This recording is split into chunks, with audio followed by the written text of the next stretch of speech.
Estamos no ar. Pitaco F1 está no ar.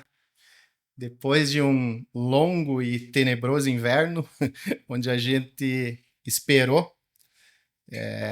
a Fórmula 1 retornar.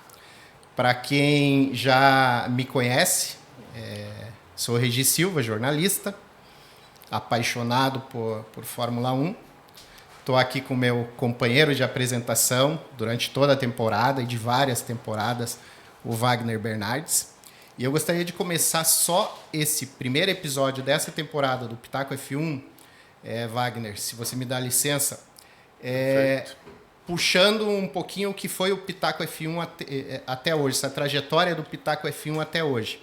E aí eu não poderia deixar de agradecer algumas pessoas lá do começo, lá de 2018, 2019, o Marcos Amaral, do Planeta Velocidade. A gente começou, para quem não sabe, muita gente que está acompanhando a gente aí sabe, a gente começou o Pitaco F1 em formato de live. Eu, o Marcos Amaral, que tinha um site, Planeta Velocidade, hoje infelizmente não tem mais, e um piloto aí, o piloto Ricardo Bart. Então, quero começar agradecendo aqui essas pessoas que me ajudaram a criar a marca Pitaco F1 lá atrás. Depois desse período aí, 2023, 2024, o Pitaco F1 se tornou um quadro dentro de um programa. Muita gente também que me conhece acompanhou o programa Automania, que ia ao ar pela Sky, vai ao ar pela Sky, o Pitaco F1 é que saiu de lá, né? Mas gostaria também de agradecer aqui o Bispo Neto, jornalista e decano do automobilismo paranaense, a Sharon Bueno e o Rafael Lupatini, que me deram espaço lá e a gente criou o quadro Pitaco F1 lá dentro. E a vida é evolução, a gente está aqui no mundo para evoluir. A partir de agora, a partir desse momento, desse primeiro episódio, o Pitaco F1 se torna um podcast, um programa onde a gente vai falar basicamente de Fórmula 1, mas de vários assuntos voltados ao automobilismo. Vamos ter convidados também. Temos os nossos apoiadores, que hoje aqui eu só vou dar uma apresentação de quais serão, e aí nos próximos episódios a gente apresenta um pouco mais cada publicidade que a gente tem aí já contratada. Então, o Pitaco F1 é oferecido pela Place Investimentos, XP, pela Euroflex Divisórias, tá? E a U Creative, que apoia nós também aqui, através do nosso amigo Jordano, que hoje, vocês não estão vendo ele aqui, ele está nos bastidores, mas a gente colocou o Jordano hoje de videomaker aqui. Então, se vocês verem algumas imagens aí no Instagram do Pitaco F1, essas imagens foram colhidas pelo Jordano. Então, vou chamar aqui, vou introduzir aqui o meu companheiro de bancada, que vai estar aqui comigo durante toda essa temporada e nas próximas.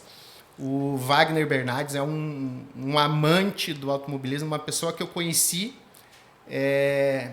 acho que não faz mais que 3 meses, né, Wagner? Acho que foi uns 3, 4 meses, uns 3, 4 meses. E a sinergia foi tanta que eu falei, essa é a pessoa que vai estar aqui comigo na bancada, me ajudando a levar o Pitaco F1 para vocês. Então, gostaria que você falasse, se apresentasse aí, Wagner, falando um pouco dessa tua paixão pelo automobilismo aí, para que aí sim a gente comece a falar do nosso assunto aqui, que é Fórmula 1. Muito legal, Regi. Bem-vindo a todos. Eu acho que vai ser super legal aí a nossa participação durante o ano. Eu acho que todos nós nascemos um pouco com esse... No sangue tem essa questão de velocidade, automobilismo, e falar de Fórmula 1 e dar pitaco, eu acho que é o que a gente faz todo dia em casa. Então, todos nós que assistimos, que acompanhamos Fórmula 1, Fórmula Indy, NASCAR, que estamos sempre acompanhando e em meio ao automobilismo, eu acho que a gente adora dar aquele pitacozinho, a nossa opinião. Cada um vai ter um ponto de vista e ao longo do ano aí vai ser muito legal a gente participar junto. Convite super legal, vai ser muito incrível aqui a gente passar o ano recebendo pessoas especiais aqui dentro, a gente conversando, puxando assuntos que muitas vezes as pessoas de casa, nós não vamos ter conhecimento, não sabemos como é que é os bastidores, Jordano aí nos ajudando, é ele que está fazendo toda a mágica de botar a gente no ar. Ele acompanha os bastidores aqui, que faz dar certo e faz colocar a gente na internet, na mídia, divulgar, fazer a gente ter o alcance que a gente pode ter hoje, diferente do passado, que a gente foi uma presa puramente mídia massificada, televisão, então a gente ficava muito preso a poucas opiniões de poucas pessoas. E hoje o mundo está muito mais fácil da gente conversar, ouvir a opinião de todo mundo e estar próximo do público em geral. Muito legal aí o ano, e a gente vai ter bastante convidados muito especiais aí. Vai ser um sucesso enorme o nosso Pitaco. Legal. Você que está aí, já não se esqueça, se você ainda não é inscrito, já se inscreva, deixa o seu comentário ali, positivo, negativo, curta, descurta, mas não deixe de interagir com a gente, porque a gente faz o Pitaco F1, vocês vão começar a perceber que esse aqui não é mais um programa, um podcast falando de Fórmula 1. Aqui é uma coisa diferente, é a linguagem que a gente acredita que se adequa mais ao grande público aí. É você que assiste, acompanha uma corrida, vê às vezes algum comentário ali que de repente não bateu do jeito que você gostaria de receber. Eu acho que aqui você vai sentir que a linguagem é um pouco mais aproximada. Antes da gente falar de Fórmula 1, de GP da Austrália, Wagner, eu queria só dar um pitaquinho aqui, já o primeiro pitaco, no evento que aconteceu aqui em Curitiba, né, nesse final de semana, o Red Bull Showrun Curitiba, né? Muita gente se perguntou durante as últimas semanas aí, né, o que seria esse evento, como aconteceria, quem organiza, muita gente elogiando o evento nas redes sociais, algumas pessoas criticando, mas talvez por não entenderem qual que era a proposta do evento. Então eu gostaria de só dar um pitaquinho na questão do Red Bull Showrun. Você não participou, né? Você acabou não indo no evento? Eu não consegui estar presente, Regi, mas eu tinha outro evento no final de semana. Mas eu acompanhei, a gente viu pela internet, inundou. Para quem não sabe, a gente está diante de uma pessoa que é amante de Fórmula 1, mas também presidente da Federação Paranaense de Paddle. E aí depois ele até vai explicar um pouquinho. Muita gente ouve paddle. É paddle ou paddle? Paddle. Paddle, já falei errado, tá vendo? Muita gente ouve falar, inclusive, e não está muito habituado ao esporte. Imagina que seja algo parecido com squash, alguma coisa, mas o Wagner já vai falar disso também. Então, o Red Bull Showrun é um evento da Red Bull, é um evento que a Red Bull escolhe capitais onde esse evento vai acontecer. E assim, entre, sei lá, dezenas, centenas de cidades no mundo, uma delas foi Curitiba, foi a escolhida. Você já viu alguns eventos, algumas filmagens que a Red Bull faz em Dubai, avião pousando em cima de uma torre, gente se jogando de paraquedas. A Red Bull tem essa questão. E a proposta desse evento dentro das cidades é realmente fazer ali meio que uma surpresa. A apresentação do carro, que foi o RB7, o carro campeão mundial guiado por Sebastian Vettel, é esse carro que teve aqui em Curitiba, para ver a importância do evento. O evento em si, que aconteceu no sábado, já era uma coisa prevista. Você tem que parar trânsito, você tem que fechar a cidade para receber, mas em outras ocasiões tiveram também a apresentação do carro em alguns pontos turísticos aqui de Curitiba, para quem não conhece, Museu do Olho, Jardim Botânico, enfim, o Parque Barigui, um parque grande aqui da nossa cidade. E a intenção era aquela mesmo. Então teve algumas pessoas dizendo: puxa vida, ninguém avisou que ia ter um carro de corrida andando no Parque Barigui. E realmente a intenção do Red Bull Showrun é essa. A pessoa estar no dia a dia dela ali e de repente ela ser surpreendida por um ronco de um V8 de Fórmula 1. Então, assim, algumas pessoas não entenderam muito bem isso e queriam ser avisadas da presença do carro e tudo.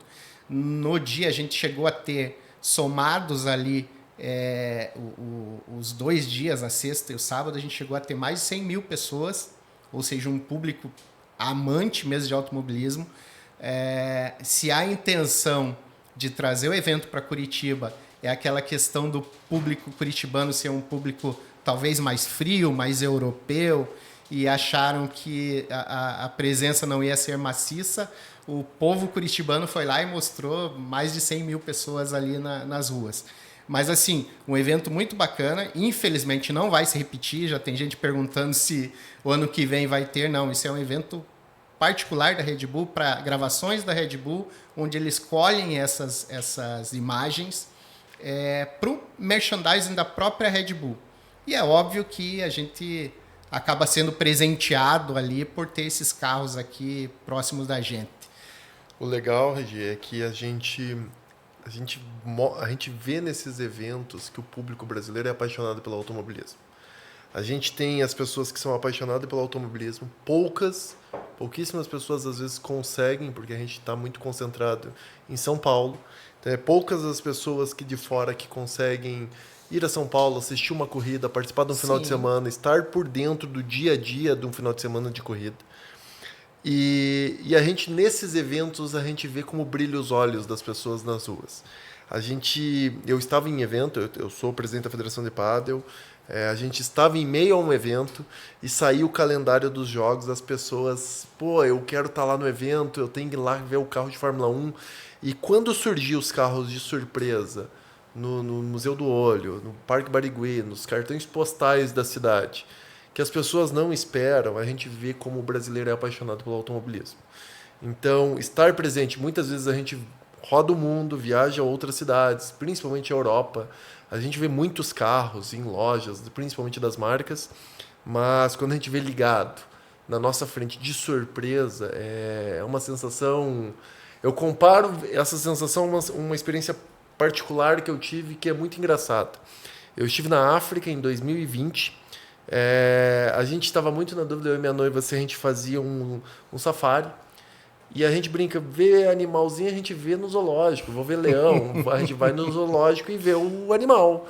Só que você vê o animal no ambiente, no seu habitat natural, é uma sensação tão legal que tu roda naqueles carrinhos, nas Hilux lá abertas, e você não vê, às vezes, nenhum animal. E aí, quando vê, você se depara com 2, 3 espécies raras. E aquela experiência de você ter andado dentro de uma reserva para procurar aquilo, para ver aquilo de forma natural, é uma sensação muito diferente de você ver um bicho enjaulado dentro de um zoológico. Então, é a mesma experiência, a mesma vibe que traz para o público que está passeando num parque e do nada se depara com um carro de Fórmula 1, principalmente surpresa, ligado. Né? A gente teve vídeos na internet, não é só nós que somos amantes do automobilismo, os próprios pilotos são. A gente estava assistindo esses dias um vídeo na internet do Hamilton, do Alonso, há um tempo atrás, quando mudou os carros, nós não temos mais o V10, e estava dando uma volta a Benetton V10 se eu não me engano, era do Fisichella. E quando passou na reta, o Hamilton para a entrevista e fala: esse som é lindo. Então a gente vê que é uma coisa de todo mundo que está no meio, que gosta, que é apaixonado.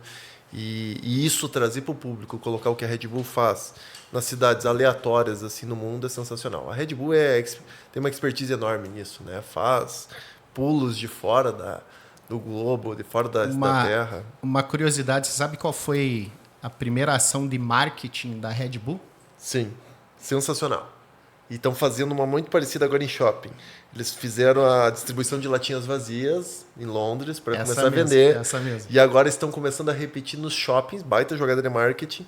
As donas de lojas estão saindo com as sacolas da loja cheia, passeando pelo shopping para mostrar que estão vendendo. Bacana. Então, para quem não sabe, a Red Bull, uma das primeiras ações de marketing da Red Bull, quando ela lançou o produto, ela fabricou lá, sei lá, milhares de latinhas do energético e mais um número maior ainda dessas latinhas vazias.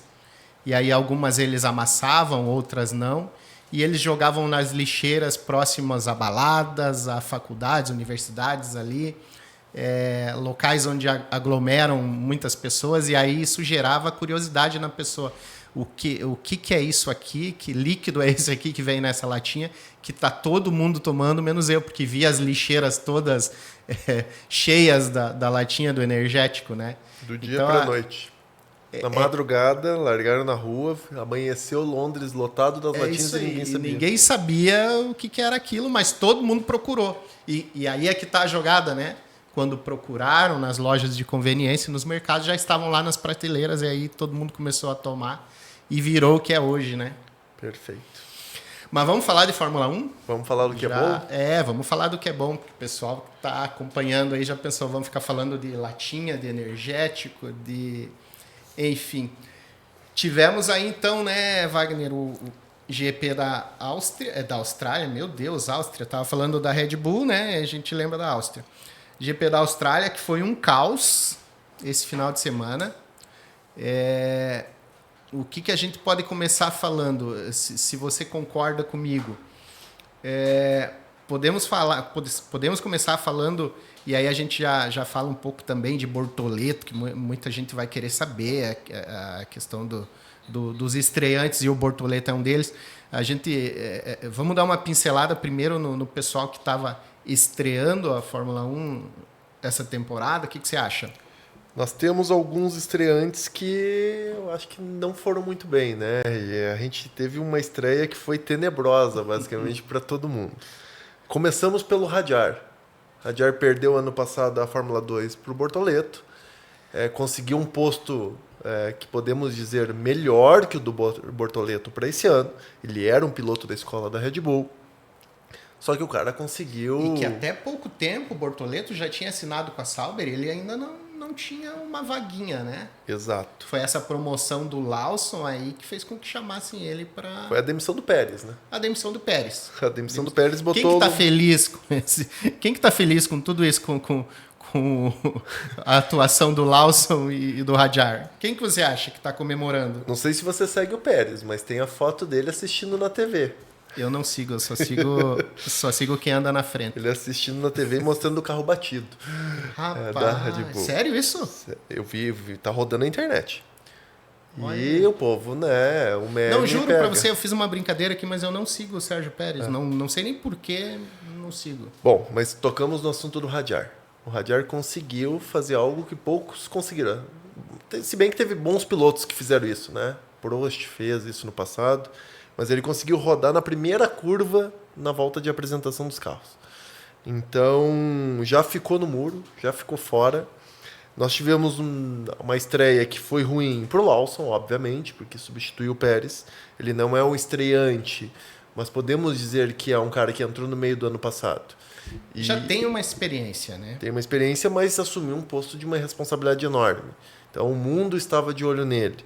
Bortoleto, infelizmente... Foi muito estranho, rodou a roda, apareceu do nada quebrada, no meio da reta, antes do encontro. Teve uma suspensão quebrada ali, né? Exato. Mas não foi uma estreia muito boa. Quem se deu bem dos jovens, dos estreantes? O Kimi Antonelli. Kimi Antonelli, apesar de ter caído no Q1, né, da nossa classificação, e ter feito uma corrida que foi uma bela recuperação, tá? Terminou muito bem. Então ele terminou em quarto lugar, teve aquela escapadinha na curva 4 ou 5. Que não comprometeu, né? Não comprometeu, mas perdeu o carro e ele teve a sorte de não ter guarda-reio, de não ter muro naquela curva. É um pouco diferente. Eu faço análise que todo mundo vai me dizer assim, Wagner, você vai me dizer que o Antonelli rodou, voltou, terminou em quarto. Como é que você vai dizer que é sorte? O Norris saiu da pista. O próprio Piastri saiu da pista, engatou uma ré ali e voltou. Só que para quem corre, para quem a gente já teve a oportunidade de correr, a gente tem noção de corrida, a gente sabe aonde a gente pode forçar. Eles não perderam o controle do carro, eles forçaram um pouco mais numa curva que tinha escape. É diferente do que aconteceu com os principais novatos. Eles, muitas vezes, e o próprio Alonso, que é o velhinho da Fórmula 1, sim. perdeu o carro por botar a roda numa zebra, botar a roda na parte pintada da pista e o carro sai rodando e os outros tiveram azar de não ter... Uma condição de pista extremamente desfavorável, porque chovia, diminuía, aumentava, diminuía, e aí assim, citando ali os novatos, não é demérito nenhum para nenhum deles que rodaram e tudo, e nem é mérito muito maior o fato do Antonelli ter terminado tão bem. A questão ali é a seguinte: o que você faz? Como é que eu vou explicar aqui? A reação que você tem após o erro. E aí eu quero voltar um pouquinho lá no Radjar, né? Porque a atitude dele após rodar, e isso acontece com qualquer um, você rodar, você sair da pista. Óbvio que na volta de apresentação é difícil, mas a gente já teve até Schumacher batendo atrás do safety car nessa vida de Fórmula 1. Então, a atitude do Radjar de voltar ali extremamente desesperado, chorando, inclusive, foi recolhido, ali, acolhido pelo pai do Hamilton. O que isso mostra, na tua opinião? Um despreparo ali do piloto psicológico, que ele sabe que ele está no que todo mundo chama, né, um triturador de carne, que é a Red Bull e a Racing Bulls ali, os pilotos comandados pelo Helmut Marko. O que você já pode imaginar do que será o futuro de um piloto que... Não estou falando do erro, porque o erro, como a gente falou, o Alonso errou com 24 anos de Fórmula 1, o Alonso errou. Então, não estou falando agora como ele reage ao erro. A questão é que nós temos um histórico dentro da equipe. Que, como você falou, é um triturador de pilotos. Isso é nítido, acho que nos bastidores do autódromo, nos bastidores dos pilotos. Eu acho que essa pressão cai muito sobre os ombros. Então, quando eles assumem esse posto, e como nós falamos, ele não foi o campeão da F2 e assumiu um posto melhor que o do Bortoleto. Ele tem uma visibilidade muito maior e, querendo ou não, tem essa responsabilidade. É nítido que a pressão pega. É um piloto novo, é extremamente jovem, assim como essa leva toda de pilotos novatos que nós tivemos, Bortoleto, o próprio Piastri ainda é muito novo. Nós temos os pilotos chegando muito mais cedo à Fórmula 1 e esse histórico dentro das equipes da Racing Bull e da Red Bull, eu acho que traz esse desequilíbrio. A gente teve, por exemplo, pilotos que vêm performando muito bem, mostraram seu valor, como o Albon. O Albon está indo muito bem, está fazendo uma carreira sólida ali na Williams, está mostrando que é um bom piloto, que merece o lugar dele, mas foi triturado dentro da Red Bull. E quando acontece isso, da forma como aconteceu na sua corrida da estreia, na primeira curva, foi a primeira acelerada dele, basicamente. Ele dobra a direita no primeiro S da largada que tem em Melbourne, e ele, quando vai dar a acelerada para pegar o contorno à esquerda, para entrar na reta ali, que tem a curva 13, ele já perde o controle. Ele está na entrada dos boxes. Ele está na frente da primeira arquibancada do circuito. Realmente. Ali foi... E assim, partindo agora para o campeonato aí, propriamente dito, só para finalizar a questão dos novatos aí, o Pitaco F1, a gente não vai tratar o Gabriel Bortoleto. É bom que quem está acompanhando a gente aqui já saiba, desde o início, o Pitaco F1 não vai tratar o Gabriel Bortoleto como um brasileiro que está na Fórmula 1.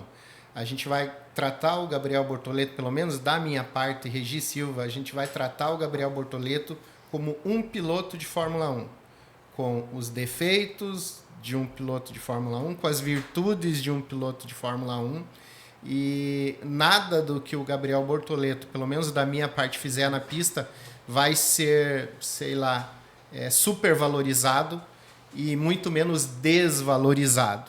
Então, assim, da minha parte, o Bortoleto fez um treino consistente, um Q2, passou para o Q2, ele fez um Q1 consistente, ficou ali entre os 15 primeiros, está de parabéns. O erro que acabou, não sei se foi um erro, o que aconteceu, a gente ainda não sabe essa questão da suspensão, que foi coisa de corrida, né?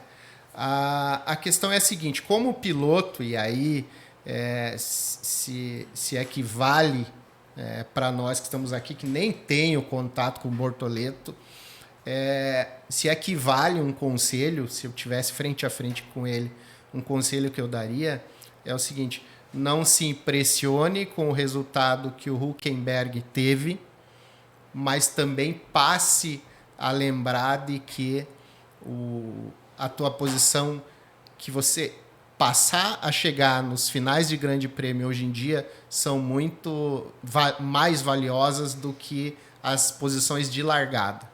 Entendeu?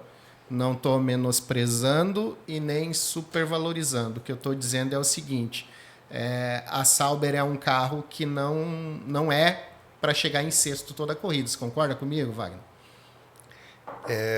Acho que ele vem aproveitando muito bem, Regi. O Bortoleto fez uma baita pré-temporada.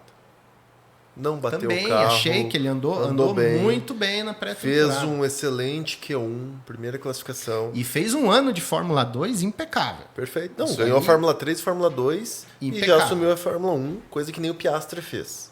O Piastri ainda ficou um ano de piloto de teste para depois assumir um posto, assumir um banco mesmo dentro do grid. Mas o ponto, Regi, é que o Bortoleto andou muito bem na pré-temporada. O Bortoleto fez uma baita classificação. A gente sabe, eu acho que isso já tem um movimento no Brasil para a gente não fritar o brasileiro de novo. Então, de todo mundo ter consciência que ele estava no pior carro do grid, que hoje a gente já viu que não é mais. A gente tem a Haas atrás, hoje a Haas está atrás da Sauber. Só que o desafio do Bortoleto para primeiro ano é ganhar a experiência, ganhar a rodagem e, obviamente, o primeiro desafio que ele tem é acabar à frente do seu teammate, do seu colega de carro, tá? De equipe. Ele classificou na frente, ele vinha andando muito bem. O resultado do Hülkenberg é um resultado completamente atípico. Atípico, a gente pensar que a Sauber vai fazer sétimos lugares, vai fazer 6 pontos por etapa, não vai fazer. A questão que eu estou tentando dizer é justamente isso. É ele não se colocar pressão a mais do que deve, porque o resultado que o Hülkenberg teve foi atípico e dificilmente o restante da temporada a Sauber vai conseguir ocupar esses lugares ali, entendeu? Perfeito. E aí, de repente, o piloto ele acaba se colocando uma pressão maior do que... É o que você falou. Ele tem que acompanhar ali o Hülkenberg. Ele está no ano de estreia dele, não tem obrigação nenhuma é o fato dele não se colocar mais pressão do que realmente deveria. Sim. E não deixar... Aí é que está o que eu ia concluir. É que não deixar a opinião pública nem de imprensa fazer com que ele passe a pensar diferente, entendeu? Perfeito. Que é o que vem acontecendo, a gente sabe que tem esse movimento. A gente tem o resultado do Hülkenberg são os dois pesos, né? Dá uma aliviada no Hülkenberg e a gente pode esperar que o Hülkenberg ande mais leve nas próximas etapas. Ele deve classificar melhor, ele deve andar melhor. E o Bortoleto, por não ter feito ponto, talvez vá ele mesmo se colocar essa pressão. Mas, novamente, o trabalho dele, o desafio dele é andar à frente do Hülkenberg e talvez garimpar pontos, e a gente não pode esperar que ele vá fazer 6, 7 pontos para passar o Hülkenberg em uma ou duas provas. Se ele conseguir entrar em pontuação em 2, 3, 4 provas ao longo do ano, vai mostrar uma consistência e vai ser consequência ele acabar o ano na frente. Sim. Mas o desafio é continuar botando esses 1, 2 décimos na frente do Hülkenberg, como ele fez praticamente o final de semana inteiro. Porque o que a gente nota, não só nesses meninos que estão começando agora, foi assim com o Verstappen, foi assim com o Lewis Hamilton, naquele ano lá de estreia, do lado do Fernando Alonso. Enfim, o piloto ele mostra que é rápido na classificação. E esses meninos, eles são rápidos. Até o Radiara, que todos esses que a gente comentou aqui, são extremamente rápidos, né? Quanto mais cedo nessa ida para a Fórmula 1, o piloto entender que o que ele tem que fazer é pontuar, porque o que vale lá na frente não é crítica nenhuma a nenhum deles. Mas quanto mais cedo, o piloto desses 5 que estão entrando ali, quanto mais cedo eles entenderem e amadurecerem nesse sentido de que a Fórmula 1, a importância que o piloto de uma volta tem, se vai fazer uma pole, é ótimo, entendeu? Mas a importância que um Carlos Sainz teve para a Ferrari, e a Ferrari só dispensou o Sainz porque o Lewis Hamilton estava indo para lá, que é o piloto que pontua. Você entendeu? O Sainz foi muito bem foi muito bem junto com o Verstappen. Na época era Também não era Racing Bulls, era Toro Rosso. Toro Rosso. E o Sainz foi muito bem. O Sainz ele sempre mostrou muita qualidade de consistência ao longo do ano, tanto que ele brigou de igual para igual com o Leclerc, a gente sabendo que toda a mídia, a Ferrari, trabalha para o Leclerc, tanto que não houve dúvidas agora de quem sairia. É o exemplo perfeito do que eu estou falando. É um piloto rápido, no caso o Leclerc. Quantas pole o Leclerc teve ano passado? Perfeito. Entendeu? Se comparado a vitórias. E é aquele piloto que pontua, aquele piloto que está sempre ali. É o caso do Alonso, quando tem um carro para pontuar, ele pontua. É o caso do que aconteceu com o George Russell, essa corrida mesma. A gente já vai falar da Mercedes. Cara, você esqueceu do George Russell, a hora que você viu, ele estava lá. É o cara que está ali, entendeu? Podemos dizer, né, Regi, que assim, ó, dá para tirar 3 carros do grid. Verstappen, Piastri e Norris. Todos os demais estão correndo nesse início da temporada para ter consistência, para fazer ponto e para melhorar seus carros.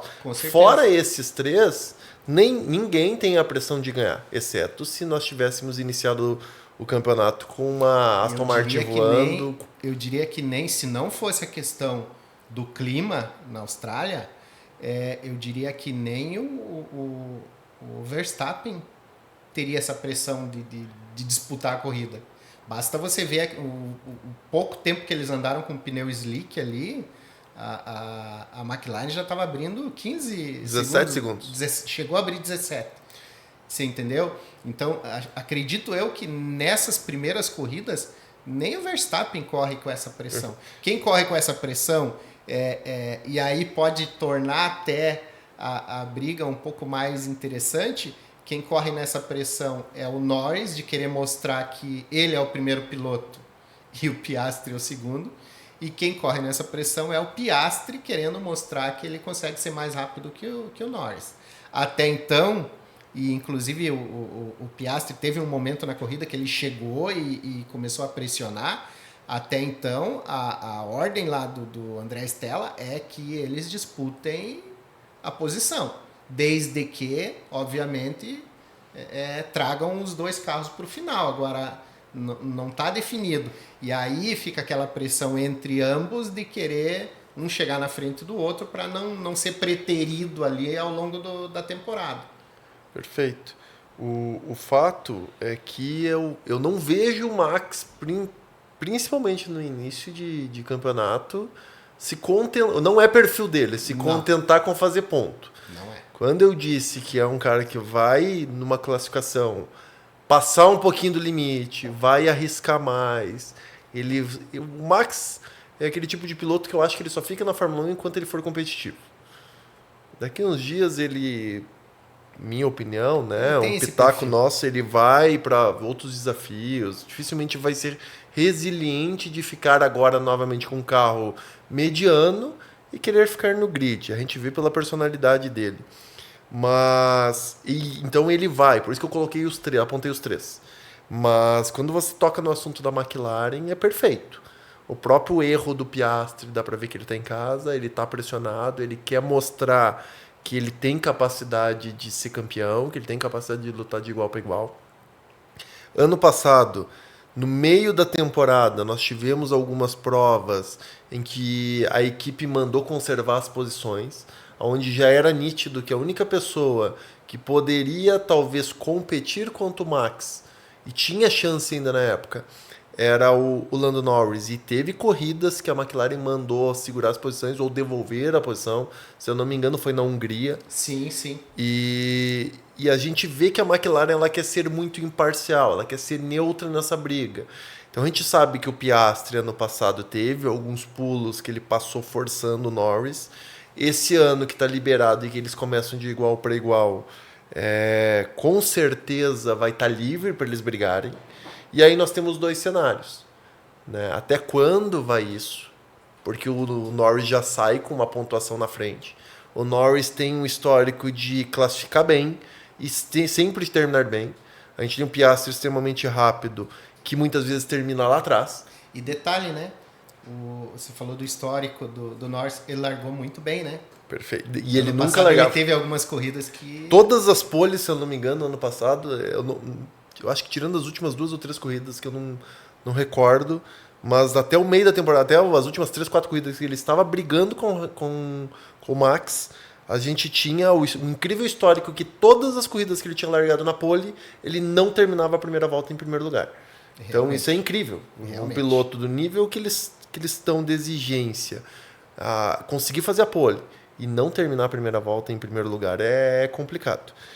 Então nós temos isso, e aí nós também temos essa briga interna dentro da McLaren, trazendo o cenário de 2007, aonde nós tivemos as duas McLarens brigando muito pelo título, e quem levou foi o Kimi Raikkonen. Não, perdão, as duas Red Bulls brigando pelo título, e quem levou foi o Kimi Raikkonen. Sim. Isso abre portas para a briga interna dentro da McLaren, para o Max tentar ver se ele consegue dar o pulo do gato aí no ano. A McLaren, embora ela tenha esse DNA, desde lá, Senna, Prost, época do Ron Dennis, eles sempre tiveram no DNA eles essa briga Lauda e Prost. Lauda e Prost. E assim, eles vão, pelo menos, aí até a fase europeia ali das corridas, eles vão deixar brigar. E acredito eu que vai chegar um momento... ano passado eles queriam quebrar aquele jejum ali de título por equipes e tal, conseguiram. E quando o teu primeiro objetivo é ser campeão por equipes, tanto faz qual dos dois pilotos vai ganhar, desde que ambos estejam pontuando. Sim. Agora, acredito eu que para esse ano, último ano desse regulamento ainda, eles queiram fazer um campeão mundial de pilotos, entendeu? Sim. Que é o foco mundial ali, o holofote está no campeão mundial de pilotos, entendeu? Se daqui mais algumas corridas você perguntar quem foi o campeão de construtores do ano passado, vai ter gente ainda achando que foi a Red Bull. Perfeito. Entendeu? É isso mesmo. Então, quando você pretende ter um piloto campeão ali, do título mundial de pilotos, aí você já começa a colocar um pouco mais de ordem ali na casa, acredito, né? Sim. A gente acaba entrando um pouco, né, Regi, quando a gente começa a prever as coisas, a gente está falando já de previsão. Estamos avançando aqui no nosso papel. Pitaco. É o nosso pitaco. A McLaren, a gente sabe que largou na frente. A McLaren tá com um carro muito mais inteiro. Como você falou, a McLaren abriu 17 segundos em um período da corrida muito pequeno que a pista estava mais seca. A McLaren tem grande chance de fazer um ano como a Red Bull fez nos últimos anos. Na época da Ferrari e do Schumacher, na época das Williams de Mansell e Prost, o domínio não é uma coisa que a Fórmula 1, que a mídia, que todo mundo gosta. Na época do Hamilton na Mercedes, todo mundo gosta dessa briga. Se a gente seguir ao longo do ano tendo uma briga muito forte dentro da McLaren, isso ainda vai ser muito atrativo. Mas eu não vejo nos pilotos da McLaren ainda, mas do meio para o final do ano isso pode acontecer, mas eu não vejo, principalmente no início de ano, eles se chocando. Né? A gente tendo abandono dos dois, pela briga direta dos dois. Eu acho que há mais de ter briga nos bastidores, nos rádios, a gente ter forçada de barra numa ultrapassagem, mas com muito cuidado. Eles brigaram ano passado pouco, mas ainda se respeitando muito, diferente de uma briga Max e Hamilton como a gente teve no passado. Então eu acho que não possivelmente a gente está abrindo um ano com a McLaren disparando nos construtores. Já tem uma outra questão que veio de encontro a isso que você está falando, que é a seguinte, né? Último ano de regulamento, quanto mais cedo você se dedicar ao carro de 2026, tá? Melhor. E ninguém vai querer piloto batendo, destruindo o carro e você tendo que ocupar a tua equipe de fábrica lá para reconstruir carros de 2025, sendo que o teu foco é 2026. E aí eu já te coloco uma outra questão que é a seguinte: a Red Bull vai esperar quanto tempo? Óbvio, a gente tá fazendo previsões aqui porque a gente só teve a primeira corrida. Mas você acredita que nesse ritmo, que já foi do final de 2025, esse ritmo de evolução da McLaren, a Red Bull vai desistir do campeonato mais cedo para focar no carro de 2026? E aí uma outra pergunta que eu te coloco, já provocando mesmo, porque eu imagino que a resposta qual seja, existe um acordo, e a gente sabe, um piloto a nível de Max Verstappen, deve existir algum acordo de potencial de entrega da equipe para ele e uma possível até liberação de contrato caso ele não tenha um equipamento à altura do campeão que ele é. Aí a RBR foca em 2026 e corre o risco de perder o Max, ou foca em 2025 e corre o risco de ficar mais 5 anos atrás da McLaren, ou da próxima equipe que vir a liderar? Receber essa pergunta de você é uma honra, né? Porque o especialista em contrato de Fórmula 1 aqui é você. Mas, assim, ó, eu até, quando a gente estava falando agora, eu olhei para o grid de largada e eu comecei uma coisa que eu não tinha feito uma análise ainda. Uhum. Quais equipes certamente não estão trabalhando mais o carro de 2026? Perdão, carro de 2025, carro desse ano. Uhum. Eu não vejo a Haas trabalhando esse ano mais. A Alpine, acho muito difícil trabalhar evolução. Sim. A Sauber já foi declarado que ela está se preparando para virar Audi ano que vem. A Aston Martin com o Newey pode lançar uma que outra novidade, mas já está se organizando para o ano que vem. 2026, e a Williams, historicamente, por ser aquela equipe de garagem, aquela equipe mais tradicional, com menos poder aquisitivo, com menos poder de negócio mesmo, frente às demais, que são construtoras, eu não vejo essas equipes trabalhando isso. A Red Bull perdeu o Newey. Aí agora vamos responder a sua pergunta, se a Red Bull vai trabalhar o carro. Ela vai trabalhar o carro. Pelo menos até o meio do ano ela vai trabalhar, vai trazer novidades, vai tentar deixar o Max o mais próximo possível do carro da McLaren, isso sem dúvidas. Eu vou continuar provocando, pera lá. Perfeito. Vai trabalhar esse carro mais por medo de correr o risco de deixar o Max insatisfeito? Ver como a gente Toto pensa. Wolff tá ver como a gente pensa parecido. Paquerando o Max. E eu ouvi o Zac Brown falando que ele acha, palavras dele, ele acha que o Max sai da RBR ao final de... Agora, não sei o que ele já imagina a McLaren, de repente uma proposta da McLaren aí, entendeu? A gente sabe que o Zac Brown, por ele tinha o grid inteiro de piloto, né? Ele tá em todas as categorias, apareceu foto dele conversando com o Russell. Se ele pudesse levar o Max, ele levaria o Max, mas e aonde ele acomoda todo mundo? Lembrando que os pilotos da McLaren têm contrato para 2026. A Red Bull é por medo de perder. A Red Bull vai trabalhar o carro, ela não pode abandonar. Essa seria... O Max não vai ter paciência. Também. O Max não vai ter paciência de esperar um ano inteiro andando atrás e vendo que as outras equipes estão se dedicando. Porque não existe garantia alguma de ter um carro bom. Vamos lembrar o que aconteceu com o Hamilton. O Hamilton estava vendo se aposentar após 2021. A Mercedes mostrou para ele o carro sem o no side pod. Zero pod. O zero pod. E ele voltou por causa que era uma novidade. O carro deu tudo errado. E depois que ele voltou também a abandonar por baixo. É que aquele carro no túnel de vento. No túnel de vento, nos testes ali em computação aquele carro era para ser um carro vencedor. Eles só não previram o kick. Só na pista é que... Perfeito. Exatamente, o porpoising, né? O porpoising que matou o carro. Mas o que ocorre? Eu vejo a Red Bull trabalhando o carro. A Mercedes está com um carro muito bom. A Mercedes, ela deu para ver que o Kimi andou bem, o Russell andou bem, teve consistência no carro. A Mercedes é uma equipe que normalmente ao longo do ano ela traz muitas novidades, ela aperfeiçoa muito o carro, ela tem um baita motor. Então, a Mercedes está no páreo.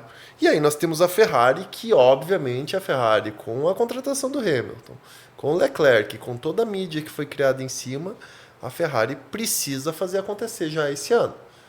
Só que daí, quando você me pergunta do Verstappen, a Red Bull vai trabalhar muito, porque nós sabemos que o Newey saiu. Como é que vai ser o carro da Red Bull 2026 sem Newey? E aí a gente tem o Newey na Aston Martin e toda essa conversa dos bilhões que vai ser oferecido pro Max. E aí o Max com um ano ruim. Exatamente essa nós já estamos abrindo 2025 falando de 2026 e não é só nós aqui no Pitaco. É a Fórmula 1 inteira. Tem 3 equipes com potencial financeiro gigante aí que ao menor aceno do Max eles vão e a Aston Martin manda o Alonso embora amanhã caso o Max aceite um convite deles para trabalhar, continuar com o Newey e tudo, você pode ter certeza. McLaren da mesma forma, eles abrem mão ou do Lando ou do Piastri. Mas tu vê a McLaren abrindo mão do Lando? Eu vejo. Pelo Max Verstappen eu vejo. Não vejo nem se o Lewis Hamilton quisesse ir para lá, eu não viria. O Max, eu vejo qualquer equipe abrindo mão de qualquer piloto, de qualquer contrato, pagando qualquer multa para ter o Max Verstappen. Tá, mas eu vou dar o meu Esse pitaco. é o cenário que eu vejo. Eu vou dar o meu pitaco do episódio, então. Eu acho que se a McLaren abre mão de um piloto hoje, ela ainda abre do Piastri. É que aí entra a questão do multicampeão, que é o Max Verstappen, que se ele optar por não ter o Lando Norris como companheiro de equipe, eles abrem mão do Lando. Que é o que acontece em muitos casos. Mas a McLaren você não tem escolher esse quem é o histórico. seu companheiro de equipe, né? Não teria. E não teria, eu acredito que só nesse caso do Max Verstappen eles teriam uma atitude dessa. Mas é muito improvável, eu acho. Não, óbvio, para a improvável, McLaren. é Para a improvável. McLaren, de todas essas principais, eu vejo o Max na Mercedes, eu vejo o Max na Aston Martin, eu vejo... Porque assim, o aceno que teve do Toto Wolff e do próprio Lawrence Stroll, lá, o dono da Aston Martin, o aceno que eles tiveram com relação ao Max Verstappen, eles só não foram adiante, entendeu?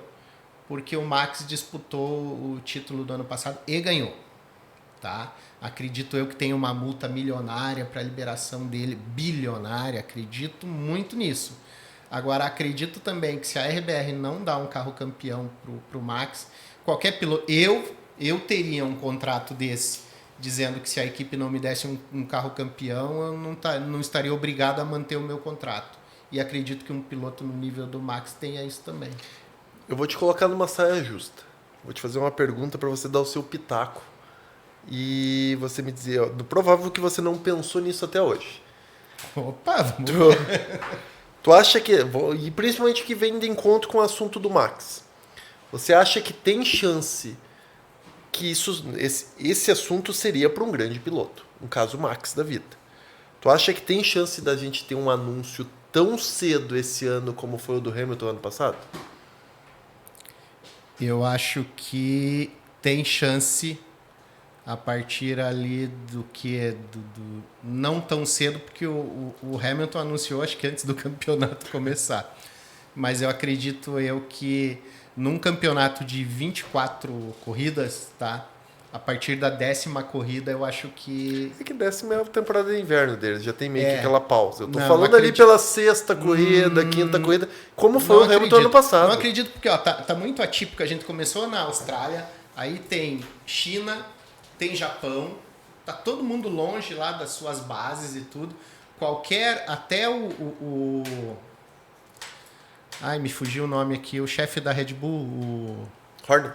o Christian Horner, falou que qualquer atualização significativa no carro deles viria apenas a partir da quinta etapa. Então, quinta etapa. Austrália, China, Japão, Bahrein. Cara, Arábia. lá na frente. Então, assim, qualquer mudança, melhoria significativa no carro da RBR, ele já prevê a partir daí. Então, também não acredito que aí falando na questão do Max, né? Você fala pro piloto, pô, tá vindo um pacote aí, vamos ver como é que é e tal. Ele espera para saber como é que é e tudo. Agora também, a depender do que acontecer nessas primeiras corridas, se essa margem de pontos aí do Norris ou do próprio Piastri, né, começar a crescer demais, ou a própria sensação dele durante uma corrida. Num GP totalmente atípico como foi o da Austrália, num determinado momento, ele tomando 17 segundos, igual você falou, imaginava que era 15, ele tomando 17 segundos das duas McLaren, ele já começa a pensar ali o que eu estou fazendo aqui. Entendeu? E uma outra questão, que daí você já pode comentar em cima disso também, é que me parece, após os testes do Bahrein de pré-temporada, após essa primeira corrida, nesse período ali andando de pneus slick, a gente já sente uma deficiência dessa RBR de 2025 com relação ao tratamento dos pneus, que no ano passado, meio para o final do ano passado, eles já tinham essa dificuldade e me parece que manteve para esse carro aqui de 2025. A pergunta vem, Regi, mais na linha que será que abre-se um precedente? Porque o que ocorre, Regi? A gente tem um movimento muito forte da Red Bull trocar os pilotos. A gente tem isso ao longo já de alguns anos. A gente já viu algumas equipes ano passado já começando a fazer esse movimento. Lá no passado acontecia muito, porque nós tínhamos muito mais equipes no grid. Realmente eles compravam os seus X número de corridas para correr. Só que as principais equipes, e depois que nós tivemos o grid com 10 equipes, foi muito pouco que aconteceu essas mudanças ao longo do ano. Então, ano passado nós tivemos mudança na Williams, nós tivemos as mudanças que vinham correndo na Red Bull. Será que começa a se transformar isso dentro da Fórmula 1? E aí a gente teve esse anúncio muito cedo do Hamilton ano passado. E aí a minha dúvida imagina que a gente tem uma troca agora muito cedo de um piloto anunciando. Isso começa a criar um precedente para que todo ano seja assim. A gente tem as notícias, as ventilações, é ventilado muitas trocas na temporada de inverno, na pausa de inverno da Fórmula 1, porque historicamente sempre é ali na pausa que as equipes começam a fazer os contatos e anunciar os pilotos para o ano seguinte. E se a gente tem uma troca muito cedo? Então, essa é a minha dúvida, essa é a minha curiosidade. Porque se a gente tem de novo um grande piloto trocando e anunciando muito cedo, isso pode começar a acontecer todo ano. E a gente vai começar talvez a ter até contratos mais longos de piloto na Fórmula 1. Aí acredito o seguinte, tem um anúncio grande como esse, nossas previsões aqui de Mãe de Ná, tem um anúncio grande como esse, digamos, aí é que tem que saber para onde que esse piloto está indo. Vamos continuar cogitando aqui o Max. Está indo para a McLaren, vai acontecer já com ambos os pilotos, por isso que eu não acredito num anúncio desse. Imagine a McLaren disputando um título de construtores e de pilotos aí para esse ano. Eles jamais iriam, mesmo que tivessem fechado com o Max Verstappen, eles não iriam anunciar. Por quê?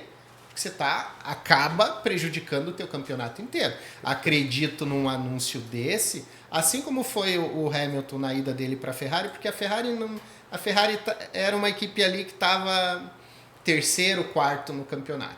Quando você faz um anúncio desse, você está queimando o Carlos Sainz, né? E aí é preciso ser dito também que o Carlos Sainz, sendo piloto da Ferrari, sem saber da negociação da Ferrari com Lewis Hamilton, assinou um pré-contrato com a Audi. Então, para Maranello, os ferraristas. Sim. Um piloto seu assinar um pré-contrato com alguém, você não vai ter dó nenhum de queimar ele. Então, sim, anunciaram o Hamilton, queimaram o que pode acontecer? Uma Aston Martin queimaria tranquilamente o próprio Alonso, entendeu? Por mais importância que o Alonso tenha dentro da Aston Martin, eles queimariam, e acredito eu que o Lawrence queimaria o filho dele. Falaria, ó, o Verstappen tá vindo aqui para ficar no lugar do Júnior. Beleza. Não seria sabe? Não seria algo descabido. Agora, deixa aprendendo com o Max. Então, assim, um anúncio desse, a depender de para onde ele iria, seria feito. Não acredito no caso de uma Mercedes. O Toto Wolff agora, ele já deixa de sonhar com o Verstappen, né? Por quê? Porque o Kimi estreou bem, o Russell tá dando conta do recado, e esse ano que vem, o Kimi Antonelli não tem a pressão de corresponder com as esperanças que depositaram nele tão cedo, e o George Russell consegue trazer para ele essa responsabilidade de ser o piloto número 1 da equipe por alguns anos. Então, assim, um anúncio desse seria bombástico, viria, mas só seria feito se fosse numa Aston Martin, por exemplo. Perfeito. Bom, vamos falar de equipes? Opa, vamos que já estamos caminhando aqui. Quanto tempo, Jordano? Daqui a pouco... 55. Assunto bom vai rápido. Vai rápido, claro. Falta um grande assunto, eu acho, então, que a gente não falou, que é legal a gente discorrer um pouco. E o que acontece na Ferrari esse ano para você? A Ferrari, assim como, na minha visão, a Ferrari, assim como eu citei aqui os meninos que estavam começando, os erros que aconteceram, inclusive Carlos Sainz errou, o Fernando Alonso errou. Eu acredito nessa atuação da Ferrari na Austrália por conta dessa questão climática que teve lá. Inclusive, aí já me causa um pouquinho mais de preocupação, e eu nem tenho que ficar preocupado, porque eu não tenho relação nenhuma com a Ferrari, mas fico. Quando a Ferrari não conseguiu se classificar tão bem como a gente esperava, e o que a gente esperava, eu principalmente esperava, uma briga entre McLaren, depois Ferrari e depois Red Bull. E até a Mercedes um pouco atrás. Entendeu? Ou revezava ali trocava ali de lugar a Red Bull e a Mercedes. Deixava a Mercedes em terceiro, mas a Ferrari eu colocava lá. Quando houve essa questão da Ferrari não classificar tão bem, aí o que eu imaginei? O sonhador aqui, porque eu tenho 0,8% de torcedor da Ferrari. Então, o que eu pensei? De repente, o pulo do gato, o que a Ferrari está fazendo? Preparou o carro, porque a gente sabia que ia ter chuva. Desde a quinta-feira a gente já sabia que o grande prêmio ia ser com chuva. Então o que eu pensei? De repente, a Ferrari, porque eles andaram até bem no TL1, TL2. E aí, de repente, na classificação, classificaram um pouco mais atrás. Eu pensei, bom, fizeram um acerto para chuva, estão apostando, já estão chutando o balde ali na primeira corrida e estão apostando alto. Aí na corrida não desenvolveu do jeito que se tivesse tido um acerto para chuva, não andou do jeito que deveria. Mas eu ainda, após essa corrida, eu ainda coloco a Ferrari ali, junto com a McLaren, junto com a RBR, junto com a Mercedes. Vai ser muito decepcionante para mim, imagine para o Lewis, né? Se realmente a Ferrari deu uma errada de mão esse ano. Mas acredito que... Vamos acreditar ali por ser uma pista... meio de rua, um parque, sei lá... As condições da corrida. Exato. E as condições climáticas, vamos colocar por aí. E aí eu colocaria em todos, até na Haas, que andou mal, andou lá atrás. Eu colocaria... eu deixaria essa corrida ali como uma corrida atípica, e aí a gente passa a ver, eu não olhei a meteorologia lá da China, como é que vai ser. Eu sei que no Japão, nesse período, Por isso que trouxeram o Japão aqui para o começo da temporada. Nesse período não é um período que chove em Suzuka. Então, assim, a gente vai poder classificar essas equipes ali em ordem realmente, a partir do momento que tem uma corrida em circuito e sem chuva. Na China, Xangai é um circuito, realmente, e acredito eu que não teremos chuva. Então aí a gente vai poder fazer essa avaliação aí. Não sei se concorda. O que se pôs, se demonstrou nessa primeira etapa e pegou todo mundo de surpresa, e exatamente o que você falou, é que a Ferrari nitidamente parecia ser a quarta força do grid. A gente espera muito mais e eu espero muitas atualizações do carro da Ferrari. A Ferrari não vai se contentar com isso, que bate com aquilo que a gente falou. A Ferrari está quase na mesma linha da Red Bull e ela precisa atualizar o carro. E a minha grande dúvida é como vai se portar os pilotos. Porque a gente já viu um Leclerc forçando barra, passando, ele não vai querer andar atrás do Hamilton. E a gente tem um grande ponto de interrogação no Hamilton. Porque se o carro não corresponder, se o carro não for bom, será que ele se mantém motivado para ele? Vai fazer grande diferença terminar à frente do Leclerc? E aí talvez a gente não vai ter aquela briga que a gente espera. O carro da Ferrari precisa melhorar para que a gente... Precisa fazer com que eles tenham chance de fazer uma pole, precisa fazer durante o ano com que eles tenham chance de liderar a corrida, para a gente ver a briga entre eles. Porque é uma briga que todo mundo espera. Não sei se tu concorda comigo. É uma briga que todo mundo estava querendo ver esse ano, como é que ia ser o Hamilton com o Leclerc do lado. E como que o Leclerc ia se posicionar e ia se comportar ao longo do ano, porque a gente sabe que o Leclerc chegou a ter o melhor carro do grid e errou. Como ele errou na corrida da Emília-Romagna, quando ele estava melhor que o Max, ele errou na chicane. Então, será que ele vai sentir a pressão? Só que do jeito que está hoje, como quarta força, eu não vejo o Hamilton motivado, se ele não tiver as mínimas chances de andar na frente. E aí a gente vai perder, ele tem uma briga muito gostosa para nós que somos fãs do automobilismo durante o ano. Com certeza. E aí essa primeira corrida ele já mostrou um pouco de indignação na conversa do rádio que ele teve com o engenheiro dele, né? Se eu me recordo bem, ele reclamou no rádio que o carro dele tinha um líquido vazando dentro do carro dele que estava enchendo o banco dele de líquido. Aí, e estava chovendo e tal. Aí o engenheiro respondeu para ele: deve ser água. Aí ele respondeu para o engenheiro, falou: vou colocar essa daí na lista das respostas geniais. É óbvio que é água, só que não era a água da chuva que ele estava se referindo.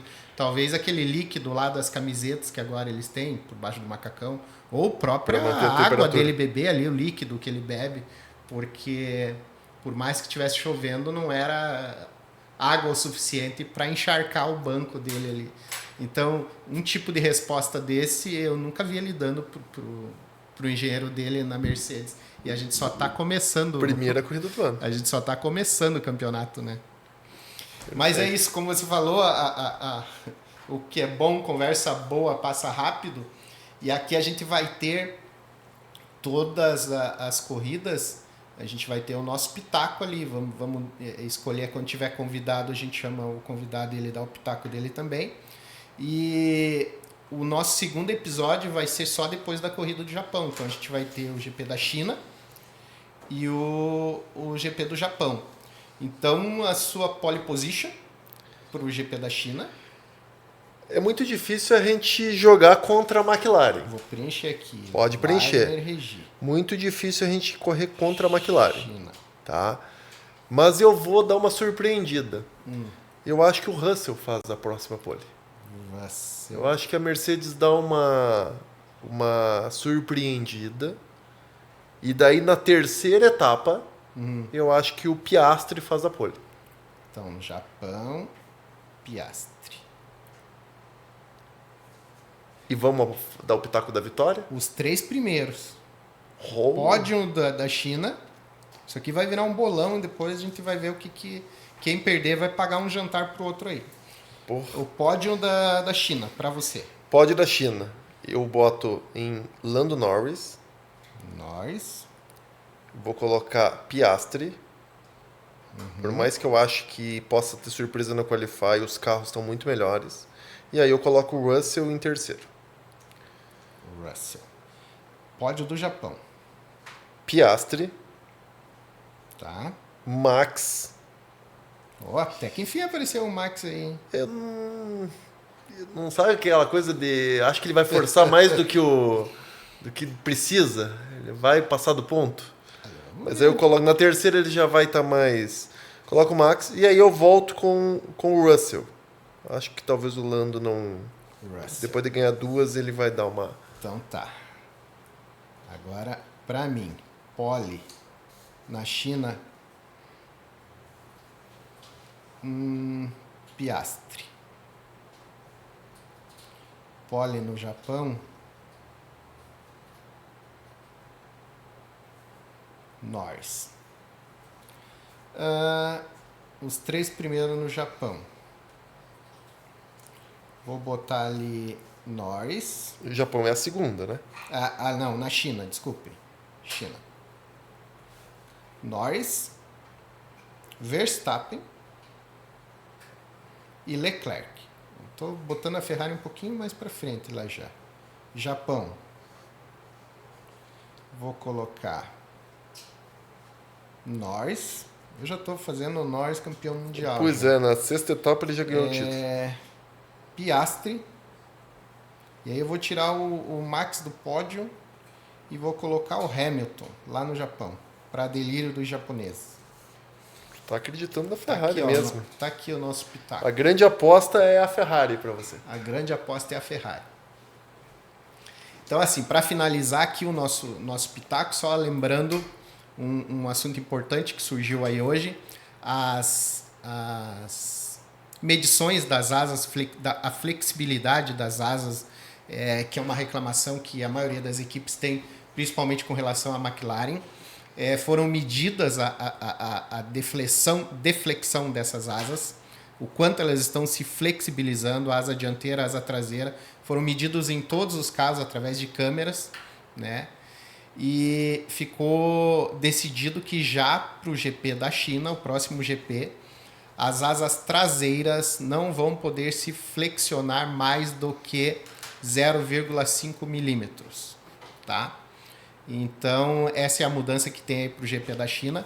A parte das asas dianteiras continua, só vai haver essa mudança lá a partir do GP do Bahrein. E aí a gente vai ver se a questão da McLaren realmente são as asas flexíveis ou os caras fizeram um carro bom mesmo, que é o que eu acredito. É uma redução de mais de 50% da flexibilidade atual.